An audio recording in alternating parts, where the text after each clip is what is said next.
Eu estou até agora um pouco confuso. Eu vinha para cá, minha esposa falou: amor, não tente ser interessante como Jeremias, nem tão inteligente como Hernando Dias Lopes. Seja você mesmo. Até agora não sei se foi uma crítica, se foi um elogio. Eu fiquei assim meio confuso. Vou tentar ser eu mesmo porque... Bom, psiquiatra é psiquiatra, né? Pode falar qualquer coisa. Pastor não pode, psiquiatra pode falar qualquer coisa. Eu estou com o coração cheio de amor, cheio de graça. E peço a Deus que não deixe que a minha limitação, que as minhas falhas, as minhas dificuldades sejam impedimento para o Espírito Santo essa noite. Se cada um de nós que sobe aqui fosse tentar medir o quanto tem o direito de falar, ninguém falaria nada. Mas nós subimos aqui porque o sangue do Cordeiro nos autoriza nesse lugar. E não é sobre mim que eu quero falar, é sobre o Espírito Santo de Deus e clamar que o socorro do céu se manifeste com a gente hoje.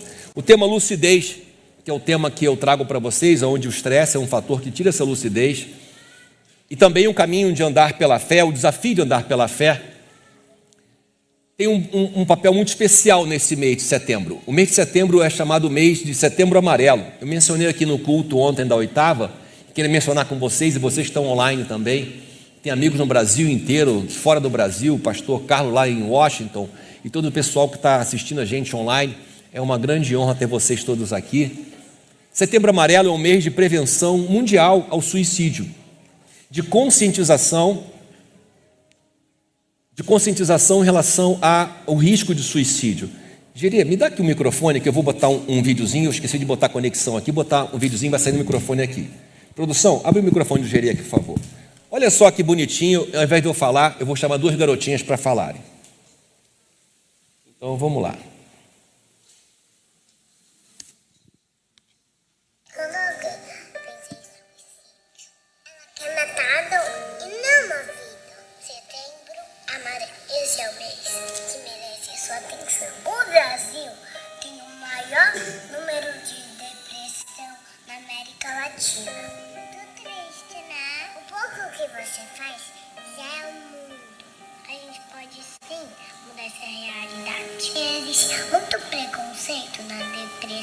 Depressão não é frescura, não é bobagem, não é fraqueza, não é falta de fé, não é preguiça. Depressão é doença como qualquer outra. É preciso ser forte para pedir ajuda. Por isso, merece toda a sua atenção, todo o seu apoio e o seu respeito. E eu, Celine, e eu, Betina, estamos aqui para ajudar e ser um apoio nessa causa. Estamos juntos nessa. Obrigado. O mais difícil de um processo de depressão que desemboca num suicídio é que é um caminho solitário. Na verdade, ninguém chega num suicídio de repente. É uma doença, é um processo médico, emocional, social, espiritual. É um conjunto de fatores que levam a um lugar muito duro. Por isso a conscientização de Setembro Amarelo é importante para a gente, como líder também. Porque, de alguma forma, ao olhar para o que acontece no mundo, eu também penso que eu posso estar com riscos e não estar percebendo. Muitas pessoas boas, muitas pessoas fortes tiveram crises. Mas por que a gente não compartilha?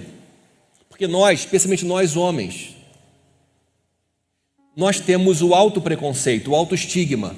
Estigma é uma palavra que vem do grego, que fala sobre a marca que era feita no rosto, no braço de criminosos e de escravos, para mostrar que eram pessoas que não mereciam confiança, pessoas de um nível inferior.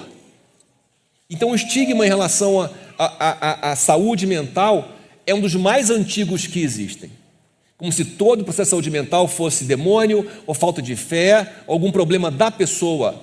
Como alguém deprimido fala, levanta, o sol está bonito lá fora, você vai conseguir.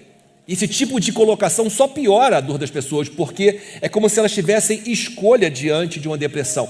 É bioquímico, não tem escolha. Não depende de vontade, nem de força, nem de fé. E por desconhecermos isso, nós forçamos as pessoas a fazerem de conta que não estão mais sentindo dor, porque a dor não passa. O que passa é a coragem de compartilhar. Então, há uma pergunta que fica para a gente aqui, e colocar e fechar esse convite de atenção é, na sua opinião, o preconceito contra buscar tratamento, usar medicação, é maior ou menor dentro do ambiente cristão?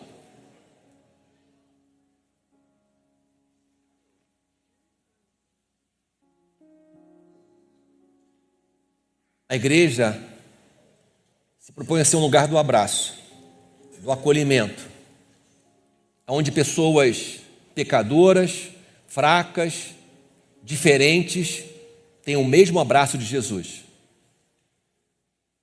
A igreja deveria ser um centro de saúde da cidade, e não de preconceito, dor e condenação. Mas quando fala igreja, eu não falo de outra pessoa, sou eu a igreja, eu sou a igreja. E a minha falta de compaixão, às vezes, de compreensão, irradia para outras pessoas. Vão procurar ajuda em outro lugar. Quando alguém falar para você, estou fazendo terapia, tomando medicação, você fala, parabéns, ótimo exemplo. Vou orar por você também, porque a medicina vem de Deus. E temos, graças a Deus, hoje medicações que podem ajudar. Se eu posso tomar medicação para hipertensão, uma para diabetes, por que eu não posso tomar medicação para a minha bioquímica cerebral? Não tenha medo de pedir ajuda. Não tenha medo de falar, está doendo, não estou aguentando, vou procurar um médico. Não tenha medo. Pelo contrário, é um ato de confissão e de expressão. Suportai-vos uns aos outros, carregai as cargas uns dos outros. É o que está na palavra. Minha conversa com vocês hoje e amanhã é sobre burnout.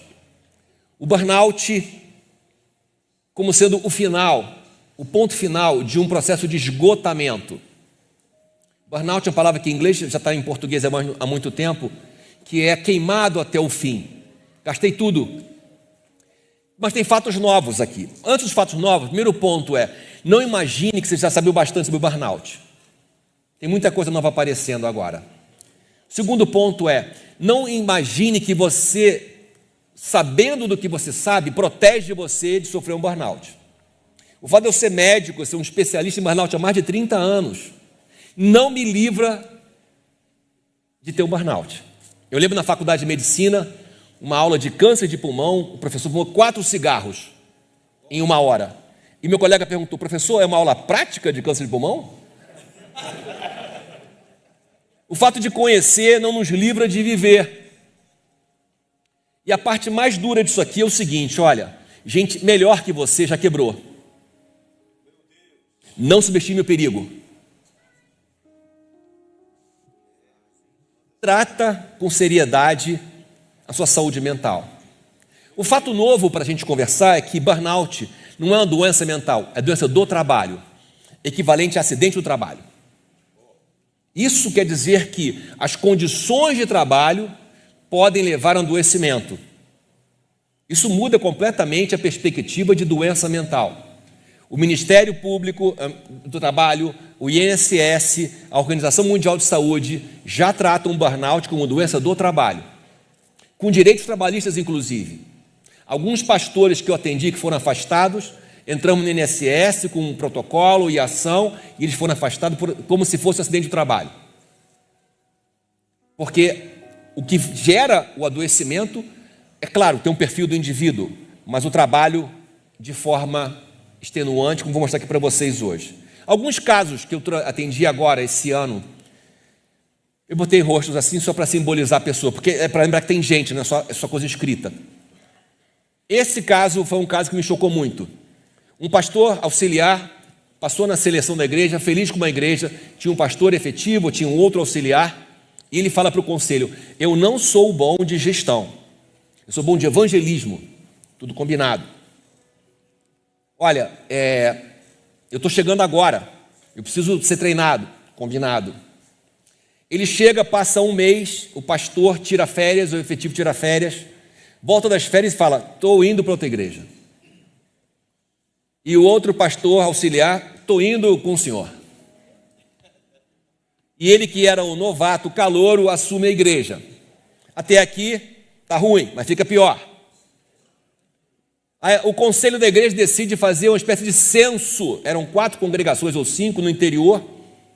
Ele tem que agora visitar as pessoas de cada congregação. As pessoas. 400 pessoas. Ver a gestão financeira da igreja. Que ele falou que não ia fazer isso, mas agora tem que ver, porque é o pastor efetivo. E aí, o salário dele continua sendo pastor auxiliar. Ele vai se esforçando e aprendeu que, como pastor, não pode reclamar, porque se deram para ele isso, ele deve seguir nisso. E não confronta o conselho, nem busca a solução disso. Ele vai e tem que vender o carro dele, porque não tinha dívida. A igreja dá um carro para ele visitar as pessoas, mas o proíbe de usar o carro para levar o filho na escola e no mercado. A sequência de humilhações para esse pastor faz com que ele, num dado momento, sofra um acidente com perda total do carro, porque ele teve um apagão dirigindo, e não morreu porque Deus falou não era a sua hora. Teve 15 dias de licença, e teve que voltar ao trabalho na mesma condição. A cabeça dele foi desarrumando, não conseguia mais falar direito, não conseguia pensar direito, e o pessoal fala, não era tão bom assim o pastor. Chamaram outro pastor, mandaram ele embora, dividindo apenas o custo da mudança. E aí eu fui fazer um atendimento com ele, fiquei muito indignado, fiz um laudo de 10 páginas, mandei para o presbitério, mandei para o conselho, palavras não muito doces para falar. O presbitério pediu perdão a ele, pagou a mudança dele, está em tratamento médico, a cabeça completamente desarrumada do seu ministério. O que eu falei. O caso 2, crescimento fatal. Um pastor presbiteriano chega numa cidadezinha interior de um estado aí, e aí tinha talvez uma igreja com um passado glorioso, estava morrendo, tinha umas 30 pessoas, 40 pessoas, e essa igreja começa a trabalhar, e ele vai chegando em 300 pessoas em menos de 2 anos, mas com muito esforço dele, um cansaço grande. Pessoas se levantam contra ele, os antigos, diga aí, gente do conselho tradicional, se levanta contra ele, porque tem muita gente na igreja agora, muito jovem, muita bagunça. O culto não é mais tão tranquilo, está muito agitado, tem bateria, tem negócio, som, negócio de jovem, sábado, fica uma bagunça na igreja.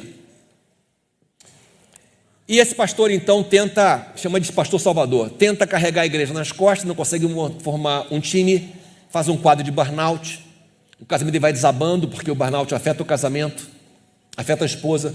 Toda vez que um pastor está com burnout, a sua esposa está num quadro de burnout. Vou falar para você, quando a mulher para de reclamar, a coisa está feia para o teu lado. Se está reclamando, aleluia. Dá graças a Deus, porque quando ela para de reclamar é porque ela desistiu já. Agora, extrema unção. O pastor auxiliar que ele trouxe, que ficou no lugar dele, monta um esquema para tirá-lo e assumir a igreja no lugar dele. Com esse grupo eu falei com o presbitério num vídeo. O pastor já está bem hoje, já está recuperado as suas funções, mas ele foi traído pelas pessoas mais próximas a ele. A igreja gostava dele, tinha um bom trabalho com a igreja. Casal 3 e 4 são um casal super feliz. Sabe aquele casal que tem que ser feliz de qualquer jeito? Que o cara é líder, ela é líder, tem que estar com cara de Facebook o dia inteiro. E aí, o casal super feliz, 3 e 4 são meio iguais, porque é o par perfeito na igreja. É um casal ungido, abençoado. Mas já entra no carro, a coisa fecha, cada um fala um silêncio, a mulher vai para o celular, o cara dirige. Se ela fala, entra aqui, ela já dá um coice. Parece que tem um negócio no carro ali, da porta aqui, tem um pó maligno que contamina. Os filhos não sabem o que pensar, porque os pais são tão diferentes. O filho quer morar na igreja, que lá é mais legal. Ele quer resolver os problemas de casal com versículos. E usa a Bíblia para controlar, humilhar a sua esposa.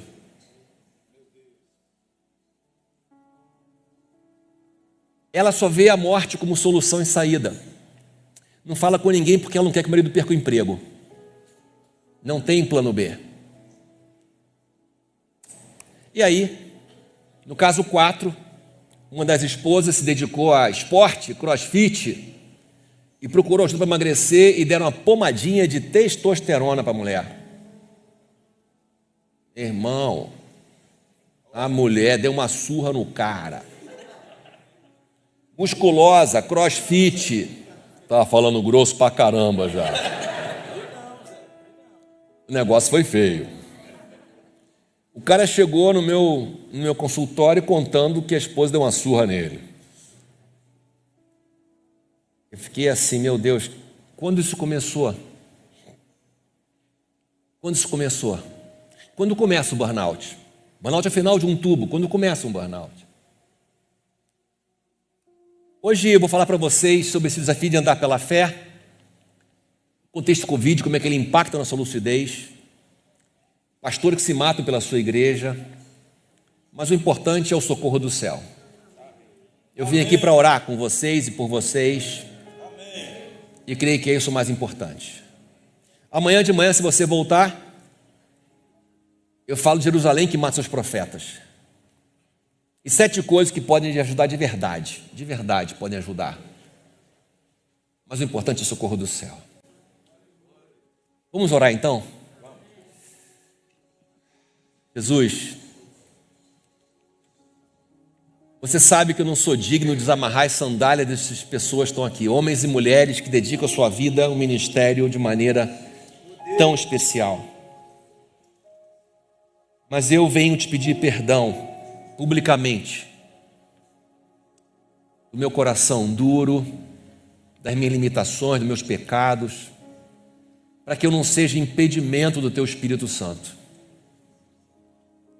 Eu quero mesmo, Senhor, mais do que um médico, qualquer outra coisa, ser um vaso em tuas mãos. Amém. Para abençoar esses homens e mulheres que saíram de longe e hoje estão longe assistindo pela internet, para que algo novo aconteça.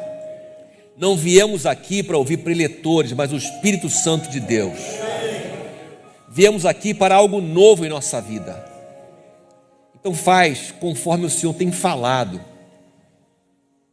que a gente busca de todo o coração e o Senhor se deixa alcançar, porque o interesse é teu. A primeira ovelha que foi carregada nos ombros fui eu. Amém.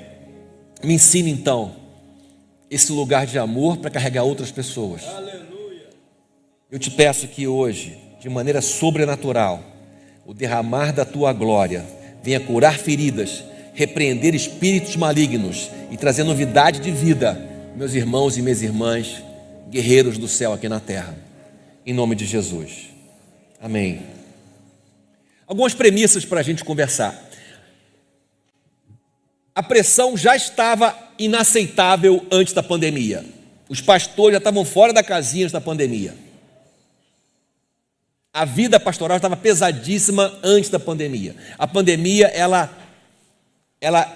piora uma situação, ela não cria um caos. Simplesmente levanta um tapete e te coloca num lugar de desafio. Por isso que eu quero trazer esse alerta, porque na liderança, a prevenção, às vezes é a única opção. Um tratamento de burnout é um tratamento longo, demorado, difícil, doloroso, com afastamento prolongado, na maior parte das situações. Então, vamos entender que a nossa vida já estava desequilibrada antes de março do ano passado. A agenda, o que você acha que tem que fazer, as definições que você tem sobre a sua vida, as cobranças que você faz sobre você. Eu posso garantir que muitas cobranças que você faz sobre você não são cobranças que Deus faz sobre você. São vozes na tua cabeça da família, da história, da igreja, da sociedade, mas a voz do Espírito Santo te chama de filho ou filha amada e te abraça.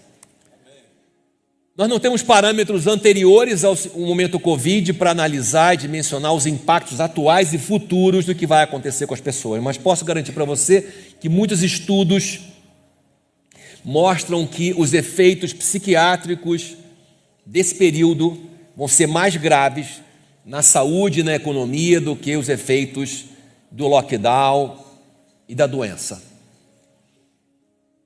E eu quero convidar você também a entender que você, como líder cristão, líder cristã, você é instrumento de Deus para a cura, para a libertação, para cuidado. Amém. Mas a condição de você ir até o final é cuidar e ser cuidado. Cuidar e aceitar ser cuidado. Aceitar receber ajuda. E não achar que cuidando do outro, você está se imunizando da doença. Vários médicos, amigos meus, morreram de Covid. Médico também morre.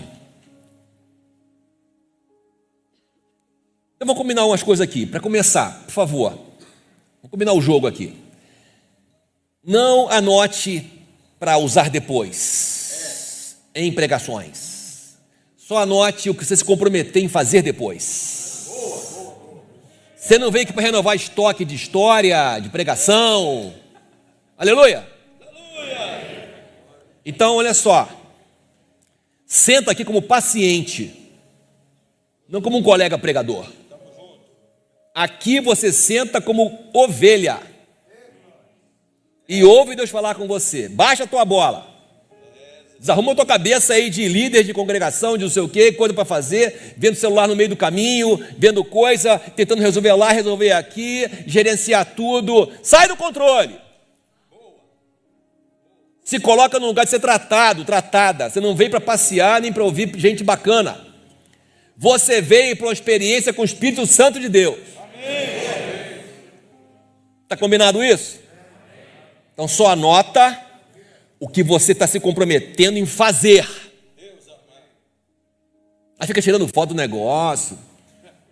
Você quer fazer o que com isso? Se não tiver uma experiência que nada vai valer para você, se não tiver no seu coração algo novo, o que você falar é mais uma aula da internet. Ninguém precisa de aula da internet. Precisa de um pastor, uma pastora cheia de Espírito Santo. Internet em qualquer lugar tem. Espírito Santo é com você. Você é o vaso no teu lugar. Não pense que outra pessoa devia estar aqui. Eita, nós. Vamos mandar para o conselho isso aqui. Ó, vê o vídeo lá. Conselho, dá uma olhada aqui.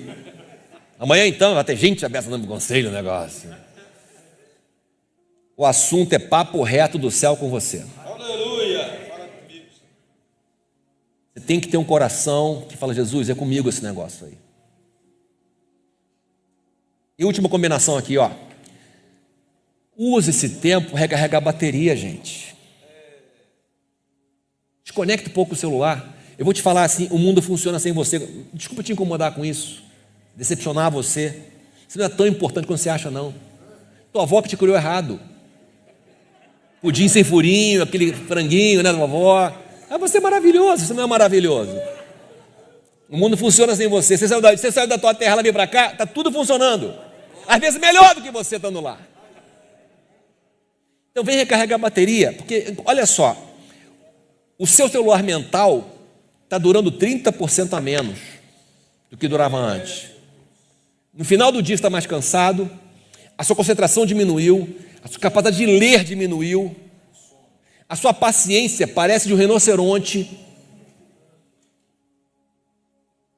vontade de sacudir as crianças, arremessar. Então assim, vem recarregar. Você não está ficando velho não, o jogo está bruto mesmo, entendeu? Vem recarregar.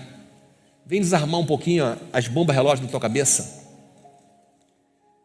Vamos lá, deixa eu explicar um pouquinho isso para você, por que isso está acontecendo e qual é o impacto. Um resuminho de alguns estudos. Essa pesquisa foi feita pelo Google, pelo IAT. Só uma tela dessa pesquisa mostra isso, olha só. O Covid-19 ataca não só a saúde individual das pessoas, mas a estrutura base da sociedade. Então você vê, o impacto que a gente passou a viver, agora a gente parece que está meio tranquilo agora, né? Parece que tem menos Covid, está mais acostumado. Não é acostumado, você está doido. Quando a gente acostuma com uma coisa que não é para acostumar, a gente está doido. A gente está achando que, não, agora passou Covid, gente, a beça morrendo. Variante, e se a variante tiver mais capeta ainda do que a Delta? Ah, meu amigo, aí é o cerol, é momento de chamar o combo, a excursão para o céu. Quem garante uma variante? Como é que você sabe a virulência de uma variante? Não tem como. Mas entenda, quando o Covid chegou, a gente ficou assustado, porque mexeu com a saúde, mexeu com a logística, caminhões parou embarque da Polícia Federal no porto, então não entrava remédio, não entrava nada, aí impactou a economia, o comércio fechou. Imagina quem tem comércio, cheio de plano, cheio de empregado, cheio de estoque, fecha, tuf, não, o lockdown é importante, tudo bem, mas eu vou morrer, mas eu vou ter que demitir, não pode demitir. Mas como é que eu pago? Eu não tenho essa reserva enorme. Um jogo muito bruto aconteceu. O emocional das pessoas ficou abalado. A escola. Tira a criança da escola. Ela faz o que em casa? Enlouquece. Aí o pai e mãe estão em home office. Gente, home office é quando a mulher está no trabalho, o filho está na escola, o cara está sozinho em casa, no computador, tranquilo, e trabalha de casa. Quando a mulher está no computador, o cara tem outro computador, os filhos estão gritando, torturando, isso é trabalho confinado. E aí, quem que vê a comida? Quem que vê a criança que enlouqueceu, que está espancando o outro? Larga essa faca, garoto, pelo amor de Deus. Quem que cuida disso tudo? Eu tenho reunião importante, também tem reunião importante. Então a vida foi ficando muito mais violenta, muito mais desorganizadora. A gente não podia imaginar que isso ia acontecer com tanta intensidade. Quando começou em março, a gente pensou assim, em maio volta a aula. 2020. Não, agora em agosto, com certeza. Não, outubro, não para o Natal. Sabe o que aconteceu, gente? A gente viu quanto que a gente se engana. Os médicos estão falando, não vai voltar. Não, daqui a pouco volta. A gente se engana, a gente conta historinha para a gente mesmo. E agora, nesse momento, o que está acontecendo? A bateria está descarregada. Quando a pressão é constante e longa, ela funciona como uma tortura. A pressão no mesmo lugar é tortura, e tortura quebra qualquer pessoa. Não tem Rambo que aguente tortura. Todo mundo quebra, é uma questão de tempo. E eu queria uma equação para explicar isso. A equação da pressão. Olha essa equação, veja bem. O impacto de um fenômeno, e aqui o fenômeno é o contexto Covid, depende da pressão, do prazo e do perfil. O que é a pressão? É a força que o fenômeno, no caso da gente o Covid, ele exerce na nossa vida. Como é que eu meço essa força? Pelo grau de desorganização que ela traz. Então, quando a pressão é grande, o caos é grande. Vou perguntar para você, você acha que a desorganização do mundo inteiro foi pequena, média ou grande? Foi master. Não temos há muito tempo algo tão grande no mundo inteiro. O prazo está ligado a quanto tempo demora o problema. Estamos aí com 1 ano e meio e caminhando. Agora, o perfil. O perfil está ligado à característica individual de maior ou menor capacidade de suportar a pressão. Meus irmãos aqui com o chapéu de coco ali do sertão, é tudo raiz, casca grossa, pressão com ele mesmo. Mas mesmo o sertanejo tem limite. Aí entenda uma coisa, o mais forte tem limite. E nenhum de nós aguenta tanta pressão por tanto tempo, não tem perfil que aguente isso tudo. Então nós estamos com menos capacidade de compreensão, de empatia, de análise, porque a nossa bateria está descarregada. A incerteza mexeu de tal maneira com a gente, e aqui eu trago só uma pesquisa, que a incerteza ela cria um amanhã angustiante. E o cérebro funciona com amanhã. Eu preciso trazer algum tipo de amanhã. E é interessante porque esse impacto do amanhã não é só sobre a gente. O trabalho sobre as crianças, por exemplo, aqui da Sociedade de Pediatria, quem tem filho aqui com até 14 anos, 15 anos, 18 anos, você viu que não está normal, né? Garotada lá. Aí a escola pega uma professora muito bem intencionada, mas tão interessante quanto um rodízio de chuchu, bota na tela para concorrer com os youtubers. E a mulher está numa tela que nem sabe do que está falando. E quer que a criança aprenda com aula online. Porque a interação e o aprendizado da criança é com outra criança junto. A criança não aprende com conteúdo, ela aprende da interação. Conteúdo é a coisa menos importante para uma criança. Quem está no vestibular, no Enem, tudo doido, sofrendo, pirando. Aí começa a aumentar o quê? Um montão de doença de criança e adolescente. Criança se cortando, aumentando o peso, perdendo o sono, virando a noite pelo dia, e fica jogando game de madrugada. Mas o game de madrugada, o game e a interação na internet, nem é o pior caso, porque se ele ficasse totalmente isolado, ele piora. Jovem, criança precisa de interação. Aí tem falta de concentração. Alguns se cortam, e aquele cortezinho não é suicídio, é uma forma de, aumentando a dor do corte, dispara no cérebro um sistema de anestesia com a endorfina, e ali a criança tenta, o adolescente tenta recuperar um pouco da sua sanidade. E a pior coisa que você pode falar é: estuda, concentra, seja forte, não decepciona. Sabe quanto custa a escola? E esse tipo de colocação, quero falar para você, pai e mãe, não ajuda. 50% de doenças mentais se iniciam antes de 14 anos de idade, segundo a Organização Mundial de Saúde. Então, nesse momento, a coisa menos importante é a nota da escola. Abraçar o teu filho, a tua filha, dar a ele apoio, entender que está difícil, vai ajudar mais. Volta para casa com compromisso de ter mais empatia com a garotada, menos pressão. Se mostra mais disposto a ouvir. Criou uma encrenca do filho, pareceu um problema, senta e pergunta: o que está acontecendo? Como é que isso começou? Como é que eu posso te ajudar? Quando já puxa o cinto, já puxa na tua cabeça um chicote, alguém vai abraçar o teu filho. E geralmente alguém que você não queria que abraçasse. Você é referência do teu filho ou tua filha. Então, conversas empáticas, aprende a jogar com ele. Vai jogar com o teu filho um jogo desse maluco que eles jogam lá. Vai conhecer o que eles fazem. Vai ver os youtubers que eles seguem. Os influencers, que chamam os caras que ficam lá vendo 1 milhão de seguidores. Vai entender o que está acontecendo. Chega perto. Não chega com uma chave de fenda e uma parafusadeira para consertar teu filho. Chega para ouvir, para acolher. Casamento. Uma pandemia de divórcio. Aqui.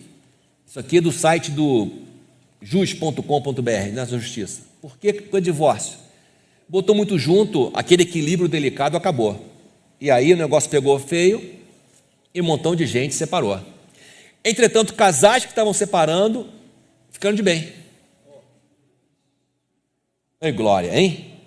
Deu uma outra chance aí também. Então vamos lá, esse é o contexto da pandemia, mas o que é burnout? Burnout tem a ver com o quê? Como eu falei para vocês, não é uma doença mental, é uma doença ocupacional. Equivalente ao trabalho. Aqui está o site da Organização Mundial de Saúde, o internacional, que fala: burnout é uma doença ocupacional, segundo a classificação internacional de doenças. Então vamos entender um pouquinho o que é isso.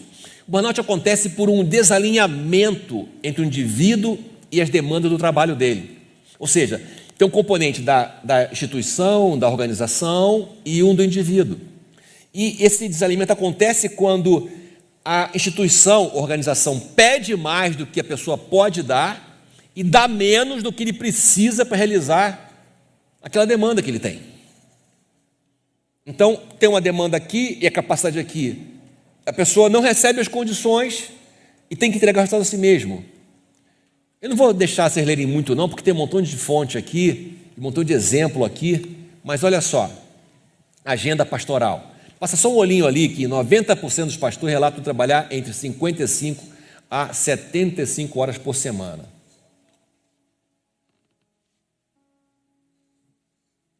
Aqui, vamos ver, 91% experimentaram alguma forma de esgotamento no ministério e 18% dizem que estão vivendo um esgotamento agora. 54% dos pastores consideram o papel do pastor esmagador. Esmagador. 27% relatam não ter ninguém a quem recorrer e pedir ajuda numa crise. Sozinho. Mais 50% não são saudáveis, estão acima do peso, não se exercitam, estão com seus exames de sangue alterados. 65% dos pastores sentem a vida de família uma casa de vidro, ou seja, todo mundo olhando e julgando e criticando, e temem que não sejam bons o suficiente para atender expectativas. 23% relatam que está distante da família. 1 em cada 4 pastores longe da família. 70% dizem que são mal pagos ou não recebem ou que recebem aquém do que precisam para uma vida digna. 57% não pagam suas contas direito. 40% relatam um conflito sério com um paroquiano pelo menos uma vez por mês. Gente, que coisa interessante, né? Toda igreja tem uma meia dúzia de gente fora da casinha. Impressionante. E o que acontece às vezes é que a gente não protege o pastor, deixa os doidos chegar e torturar o pastor. A gente tem que impedir isso. Se o cara é doido, tem que tratar. Se não é doido, está só abusando do pastor, tem que dar um sacode. Ué.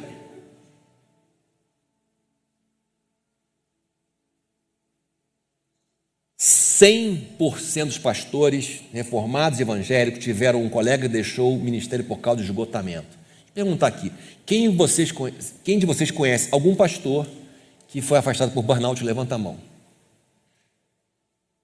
Alguém que foi afastado do quadro mental, doença mental? Levanta a mão para eu ver aqui. Levanta a mão aqui. E não tem ninguém próximo que teve um quadro de burnout? Levanta a mão aqui. Estava onde, meu filho? Estava num spa? Estava fumando alguma coisa?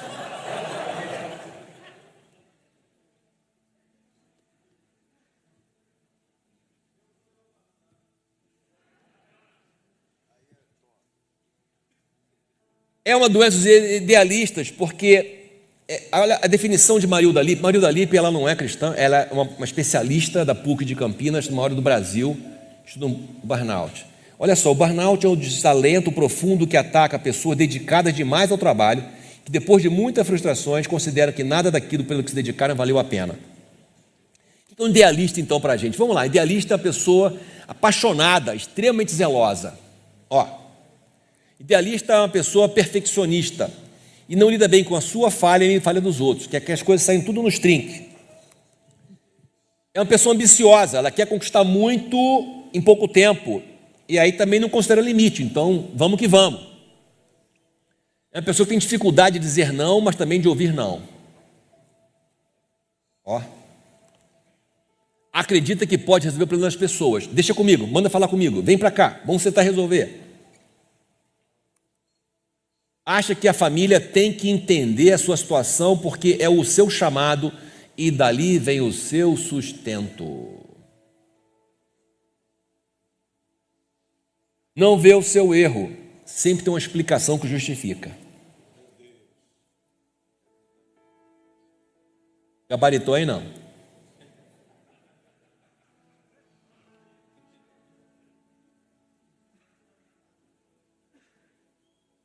Vem perguntar se tem receituário de Rivotril aqui no final, que não tem não. As causas, olha só, onde aparece, essa causa aqui está ligada à Organização Mundial de Saúde. Tratamento injusto, humilhante do trabalho, carga de trabalho acima do possível para o indivíduo, falta de clareza do papel do indivíduo, falta de comunicação e suporte da liderança, pressão de tempo não razoável, ameaça ou risco de perder emprego, não tem alternativa. Então, eu quero trazer para você aqui as 4 estações do burnout, porque eu espero que no final dessa nossa apresentação de hoje, de amanhã, você vá para um outro lugar em relação ao seu trabalho, seu ministério e sua família. O que eu estou te mostrando são dados e pesquisas que há 30 anos eu faço e atendo pastores. E para mim é muito duro, muito difícil ver pessoas incríveis completamente destruídas. Famílias apaixonantes que começaram maravilhosamente bem, vivendo um lugar tão doloroso. Então, quando eu aceito um convite para cá, para o CPL, ou alguns lugares que eu tenho falado, a minha expectativa não é assustar você, mas a gente fala assim: não brinca com isso, está matando muita gente. Leva a sério. Saúde mental não é um problema de quem não tem fé,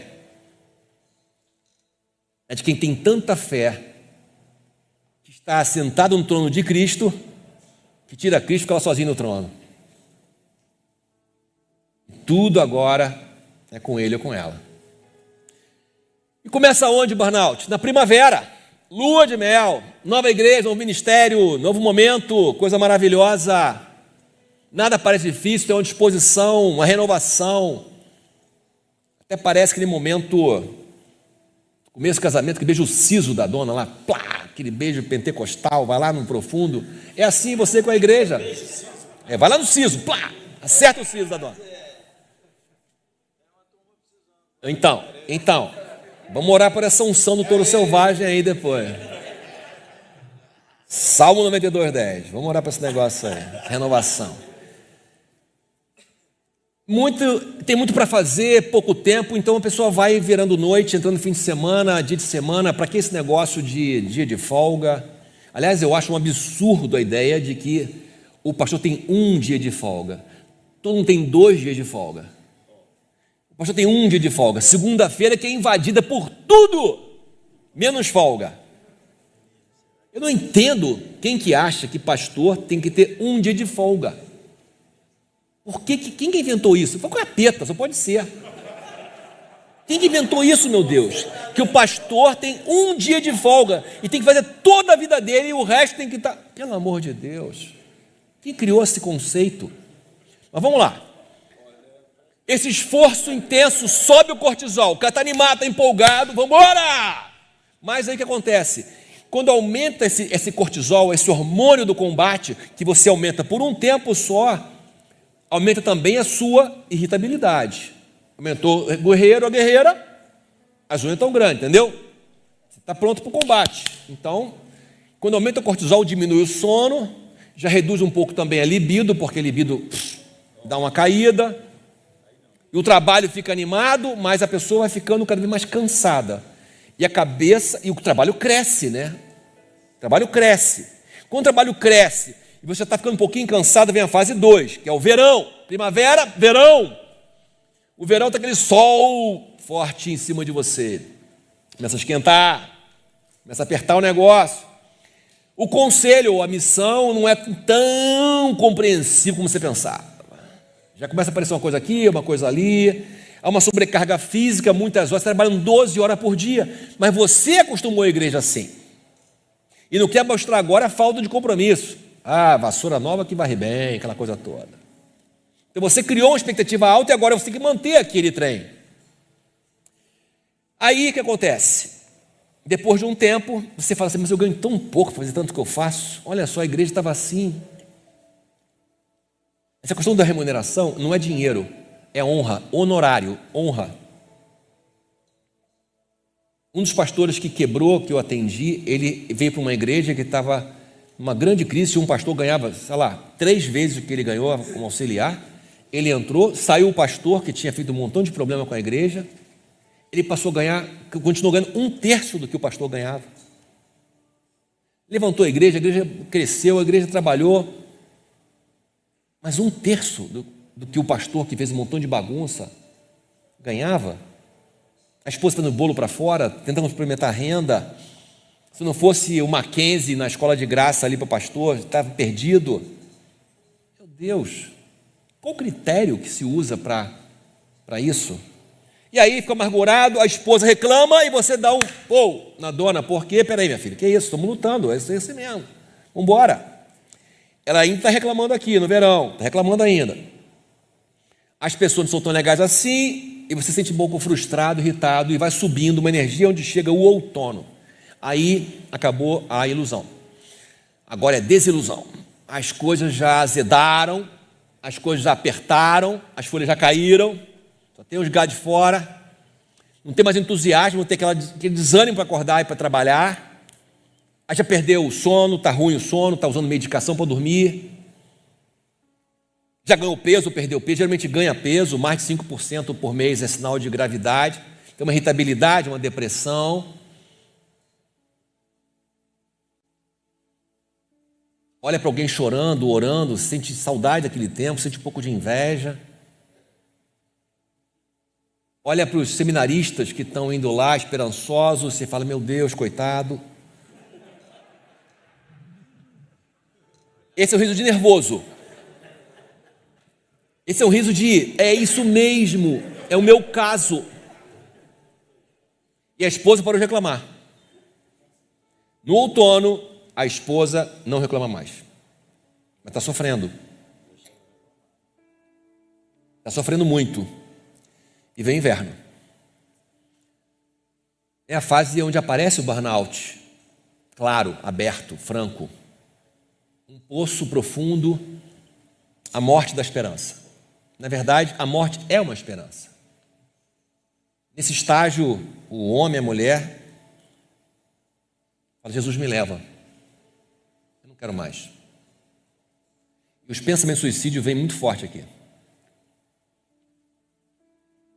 Por não ter uma outra opção profissional e financeira, ministério virou, o cara que era missionário virou funcionário. Ele precisa lidar com aquilo. O sustento da família vem dali. Se ele pudesse, procuraria um outro lugar, mas não tem outra opção. E aí começa a entrar um pouco mais de álcool, algum caso drogas, droga pode ser também remédio que foram conseguidos com um amigo, alguém da igreja que deu uma medicação, mas não foi um tratamento. Às vezes surge um pornô na internet, momento de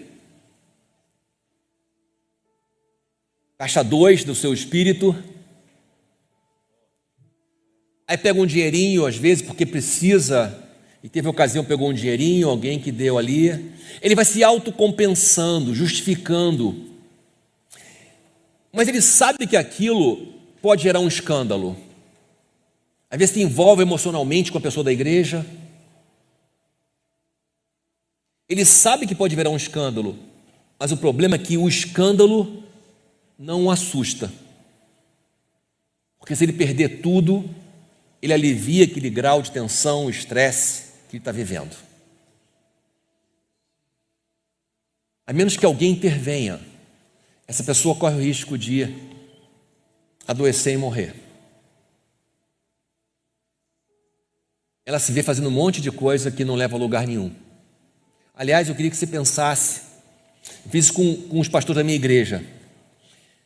Faz a lista de tudo que você faz durante uma semana, um mês. Uma lista de tudo que você faz. Tudo, o inventário. Coloca essa engenharia para você. Ao lado de cada frase que você colocou ali, uma por linha, coloca do lado A, B ou C. O A é sim, só você pode fazer, é fundamental. B é importante, mas alguém poderia fazer. C, você não deveria fazer. Não é nem importante, nem urgente. É desperdício de tempo. Quando eu levantei isso com os pastores da minha igreja, e eles foram calibrar com um pastor efetivo, pastor Tel, um monte de coisa que o pastor achava que era A, o pastor falou, não, para mim isso é C. Para mim A é isso aqui. E a agenda reduziu quase que pela metade. O Rabino Newton Bonder trouxe uma frase, para mim, bastante elucidativa. Grande parte dos nossos sacrifícios são no altar do nada. Deus não te pediu. A igreja não precisa. Não é bom para ninguém. Mas você entende que tem que fazer sacrifícios. E de onde você tira a sua energia? Em primeiro lugar, da sua comunhão com Deus. Em segundo lugar, da comunhão com a sua família. E toda energia se volta para a sua imagem profissional. Por fora, uma coisa, por dentro, outra. Então, para você pensar e a gente caminhar aqui para algumas ideias de hoje para amanhã, primeiro ponto são 3 Os para você pensar. Oração. Todos os pastores que eu afastei para tratamento médico me disseram essa frase aqui que eu resumi. O burnout é como o vale da sombra da morte. Não desejo para ninguém. Mas desde que me afastei, voltei a buscar a Bíblia para meu deleite com o Senhor, não mais para fazer aulas e pregações. Todos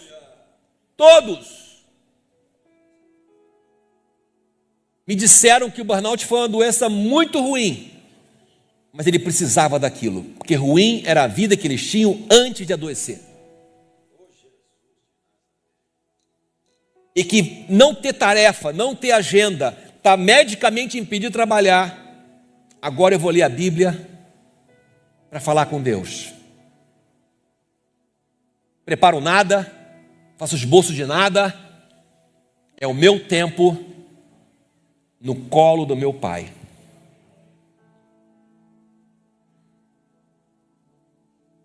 Grande valor. Repara se na sua devocional, se no seu tempo de oração, você está anotando alguma coisa para falar depois.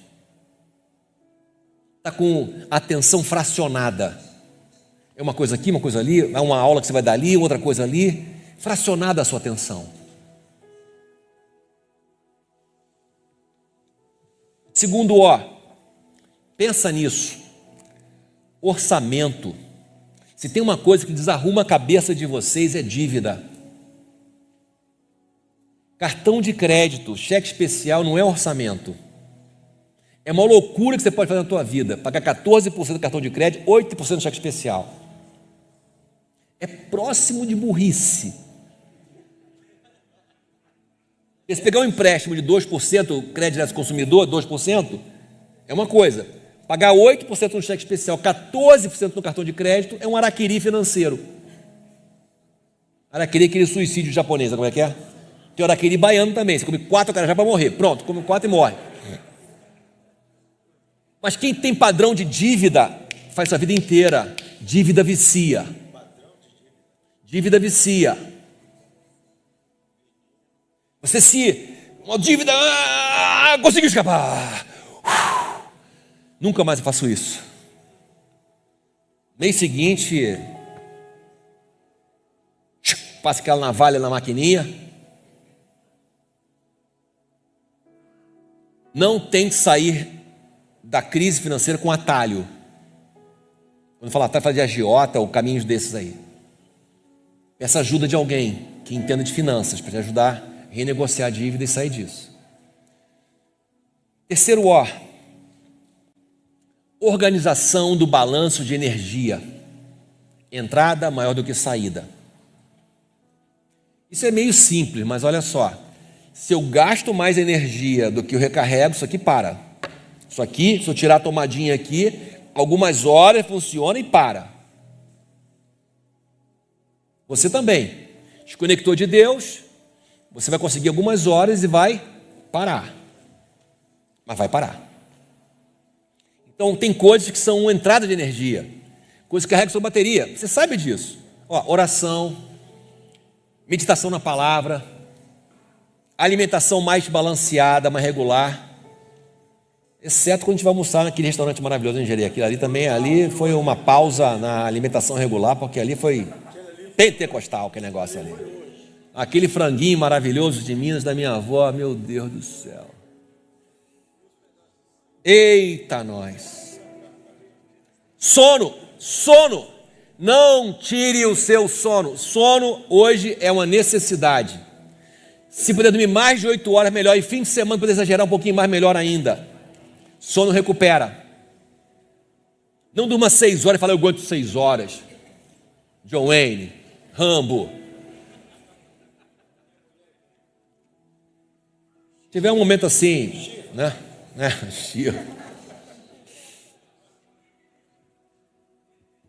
Exercício, férias, tempo livre, regular, sexo pentecostal. Ampliação. Tem o sexo tradicional e o pentecostal. O tradicional é aquele jeito que está tudo já no script. Em qualquer 5 minutos acabou. Entendeu, né? E o cara se acha assim, o filé mignon. E a mulher falando assim, Senhor, dá uma inovação aqui na nossa vida. Dá um negócio novo na gente aqui, Jesus. E o cara está lá preparando pregação. Nada de um carinho, um cafuné, um dengo, um cheiro, um perfuminho, nada disso. Já o pentecostal termina com gelol, com um pouco de dor aqui, dor ali. Entendeu? De acordo com a sua idade, né? Uma extensão muscular aqui, outra ali. Mas foi bom, né, amor? Ah, foi bom. Ele tem que brincar mais, beijar mais na boca. Gente, fala sério. Já é difícil o casamento. Não é só o meu que é difícil. Acho que é só o meu que é difícil. Deus tem senso de humor quando junta a gente, entendeu? Tem senso de humor. Agora eu pegar isso aqui com isso aqui, vai ser uma loucura esse casamento. Porque casamento é para a gente crescer, não para se divertir, não. Se puder divertir, melhor. Crescer, você vai do mesmo jeito. Divertir é opcional, entendeu? Então se diverte, amigão.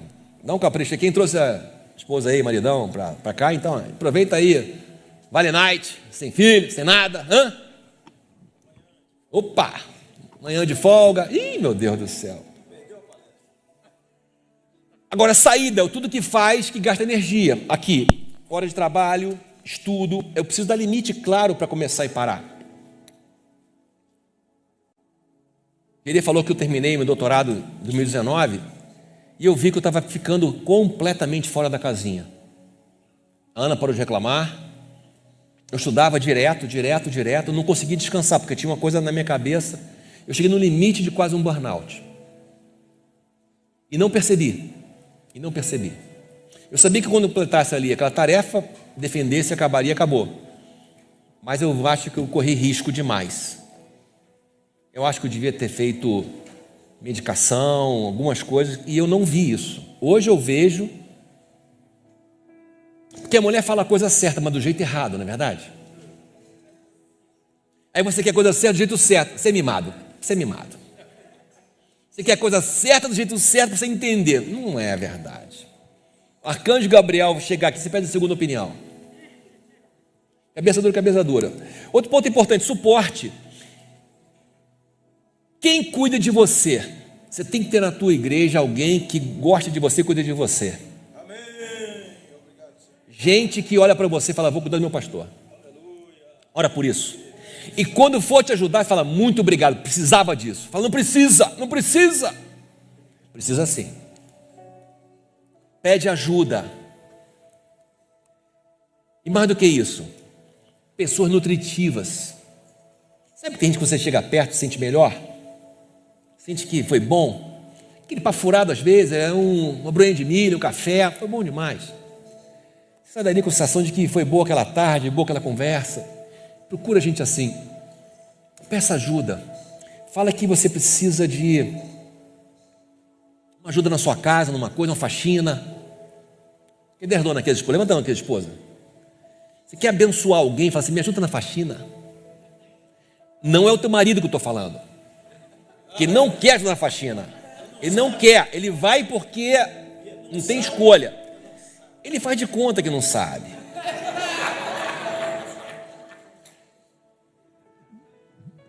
Eu quero terminar com uma história que mexeu comigo um tempo atrás. Uma história real. Essa história foi 2 navios saíram da Inglaterra para a África, no começo do século XX.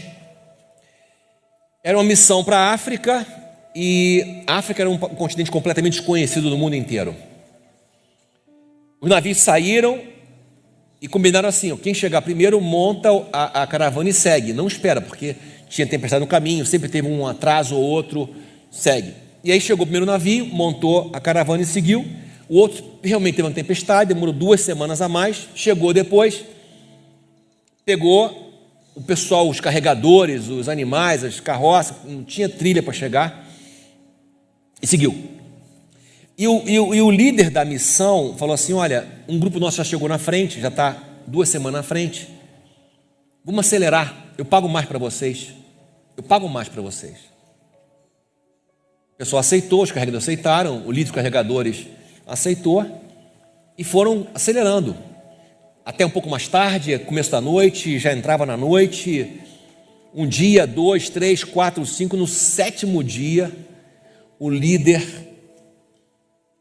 dos carregadores falou assim: Bona, não podemos mais caminhar.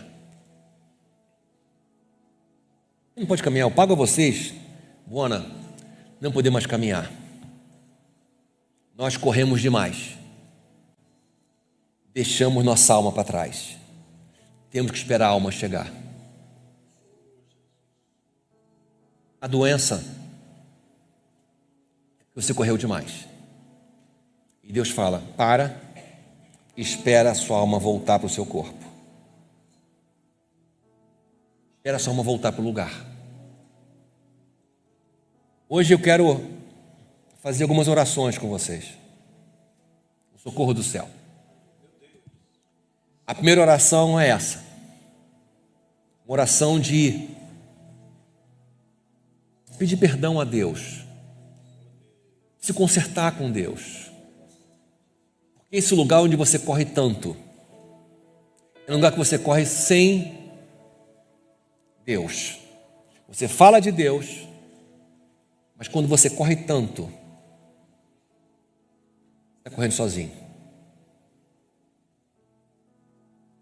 Fazer a obra não é servir a Deus. Servir a Deus é um coração adorador. Se a obra não transborda do que está na sua relação com Deus, a obra é sua, não é de Deus. Não quer dizer que Ele vai deixar você. Quer dizer que em algum momento Ele para você para esperar a sua alma chegar. Porque Ele é o pastor. Ele te pega no ombro e traz de volta. Amém. E a sua rebeldia não vence o amor dEle. A sua dureza de coração não vence o amor dEle. A sua limitação não vence o amor dEle. O amor dEle é irresistível. E se você está aqui, está aí online assistindo, é porque Ele já pegou você. Aleluia! Aleluia!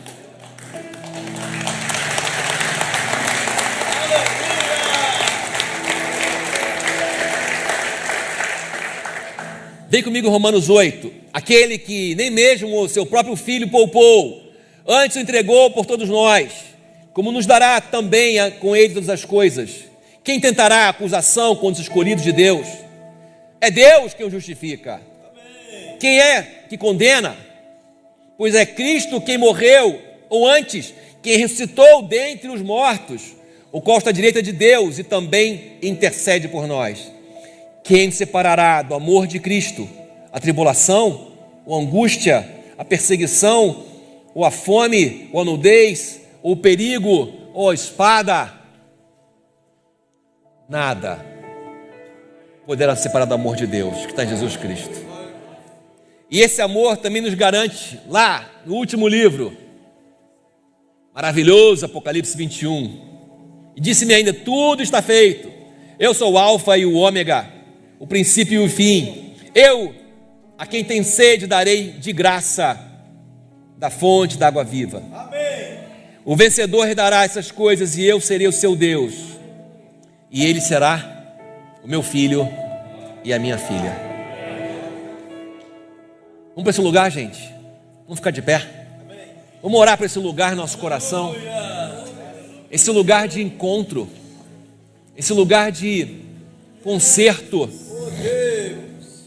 Busca aí nesse lugar mais precioso do teu coração um lugar de cuidado com a sua alma. De certa forma, você podia pedir perdão para você mesmo por ter feito tanta coisa dura com você, ter se tratado tão mal, o seu corpo, o seu espírito, com tanta dureza. Vamos orar por esse lugar? Para que o Senhor nos dê o encontro da nossa alma que saiu correndo, nosso espírito que está aqui com Jesus. Senhor, nos apresentamos diante de Ti, nossas dores, nossas limitações. Vê aqui o nosso esforço sincero, homens e mulheres buscando dar o melhor para Ti. Amém. Mas muitas vezes paramos de Te ouvir, paramos de discernir a Tua voz, e a agenda nos leva, o trabalho nos leva, as dores dos outros nos levam, e paramos de orar e de mergulhar e de ter um tempo contigo para comunhão. Nos arrependemos disso, que o nosso primeiro chamado e o maior chamado é Te adorar. Para Te adorar, ó Deus, foi que eu nasci. Oh, aleluia. Espírito Santo de Deus, vem sobre nós, nos leva ao primeiro amor, nos leva ao lugar de mergulho na Tua presença. Enche de prazer o nosso peito, enche de louvor o nosso coração, nos leva para a Tua presença. Oh, glória a Deus. Faz algo novo, Senhor. Derrama amor em nosso coração. Derrama o Teu Espírito Santo sobre nós, Senhor. Oh, aleluia. Oh, Santo Espírito de Deus, nos leva a esse lugar de intimidade contigo. Nos banha, Senhor, com as águas que correm do trono de Deus. Nos leva a esse lugar de adoração e cura. Cura o nosso coração, cura os nossos relacionamentos, cura as mágoas, as dores, lava a lama, os espinhos, troca a nossa veste na Tua presença. Eu sou Teu, minha vida Te pertence, Jesus. Me pega no ombro, me leva para a Tua presença. Aleluia. Canta com todo o teu coração. Aleluia. Adorar, oh Rei. Foi que eu nasci.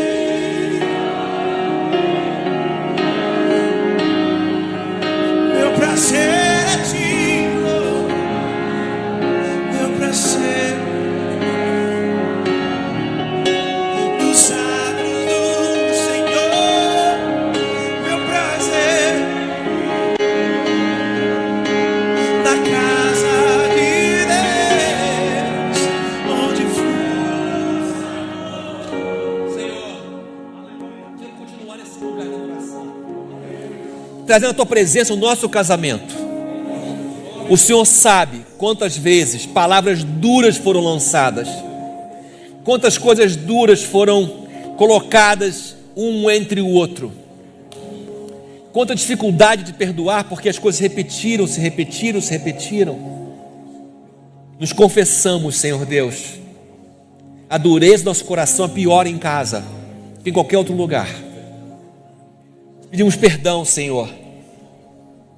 Pedimos a oportunidade de uma graça Tua, Aleluia! para restaurar o brilho do olhar, o sorriso, o abraço, o carinho, a ternura.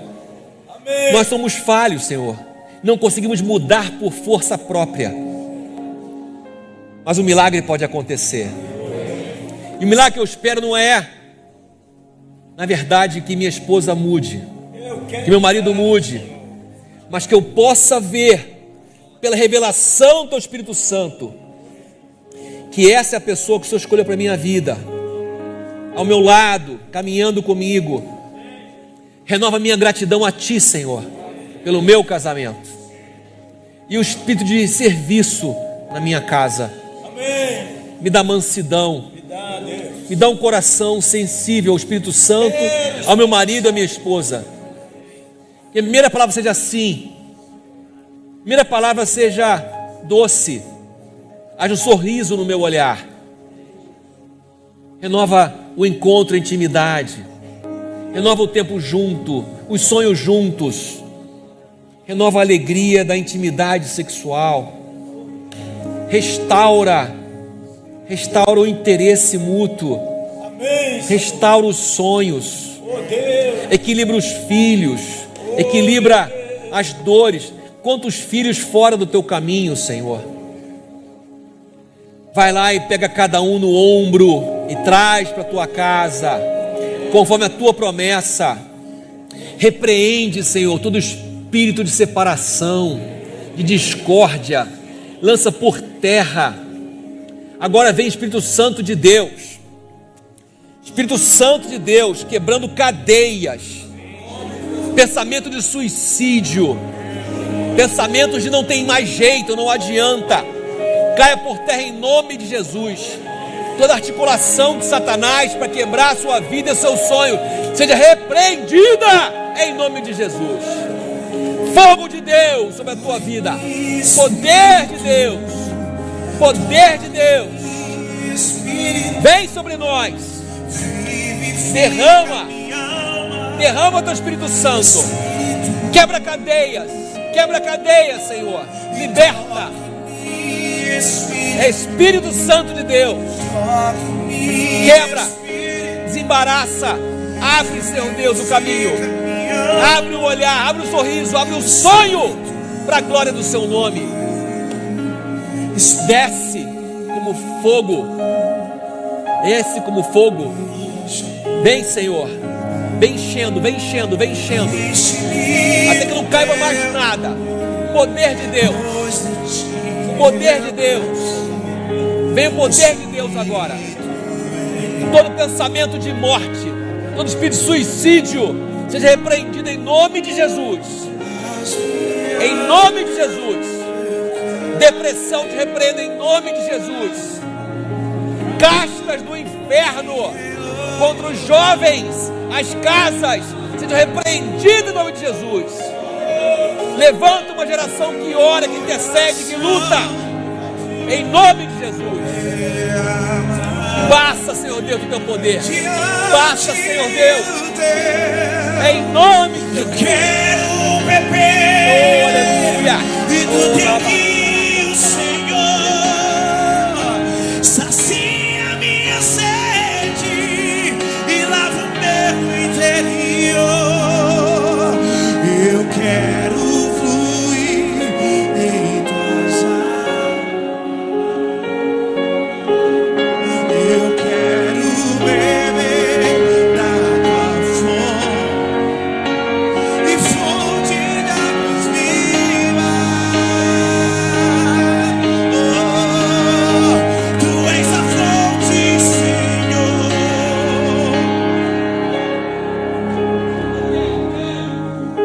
Espírito Santo de Deus, socorro do céu. Oh, aleluia.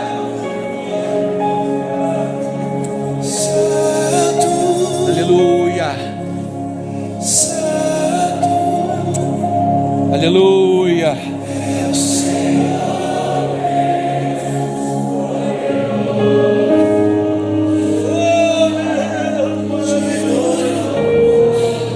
Santo, santo, santo é o Senhor. E Jesus entra nesse lugar, recolhe as orações, nossas lágrimas, aquieta o nosso coração, pois só Ele é santo, digno de louvor. Louvado seja Jesus Cristo, nosso Senhor e Salvador. Oh, aleluia, aleluia, aleluia. Move entre nós.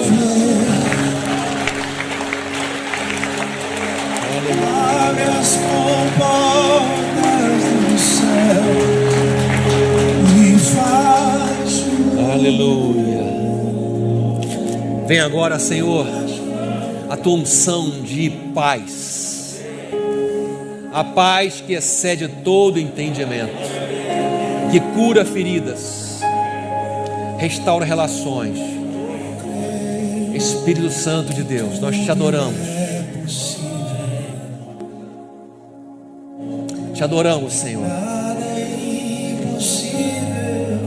Descansamos nas tuas promessas. Uma palavra tua, Senhor. Uma palavra tua. Nada é impossível para ti, Senhor. Montes sejam lançados no mar. Barreiras na família, barreiras financeiras, barreiras da comunicação, corações desanimados. Vem, Deus, trazendo providência, providência, providência, providência. Abre as comportas do céu para abençoar teus filhos e filhas. Vai lá na sua casa, no seu ministério, no seu trabalho, de onde eles vieram. Envia anjos agora, porque o Senhor dá os seus enquanto dormem. Aleluia. Quebra cadeias e muralhas. Opera algo novo. Traz aquele filho de volta. Traz aquela condição, a cura, a necessidade. Em nome de Jesus. Tem alguém enfermo aqui hoje? Levanta sua mão se está com alguma doença, alguma alteração na sua saúde física, mental. Levanta a tua mão. Toca nas vestes de Jesus. O Senhor que nos chamou aqui, nos chamou para trazer socorro do céu. As vestes de Jesus, a presença dele nesse lugar. Espírito Santo de Deus, nos leva a essa visão. Hoje eu vou tocar nas vestes de Jesus.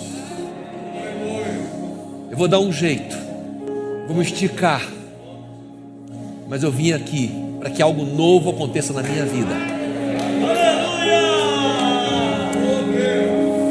Toca. O Senhor está nesse lugar. Se delicia na presença dEle. Confia nele. Confia nele. Senhor, ministra a cura agora, em nome de Jesus. Ministra a cura, Senhor, do corpo, das emoções e da mente. Ministra a cura, Senhor. O câncer, a dor crônica, alterações intestinais, os ossos que estão secos. Enquanto me calei, secaram meus ossos, mas confessei a Ti o meu pecado. Nos confessamos, Senhor, e nos entregamos a Ti. Nossos dias estão contados na Tua presença. Confiamos nisso e Te pedimos que esses dias sejam cheios de vida, para a glória do Teu nome. Abençoa-nos, Senhor, com a Tua graça.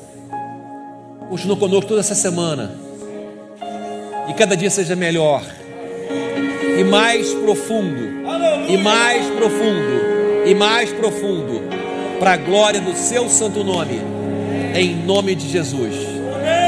Que o Senhor te abençoe.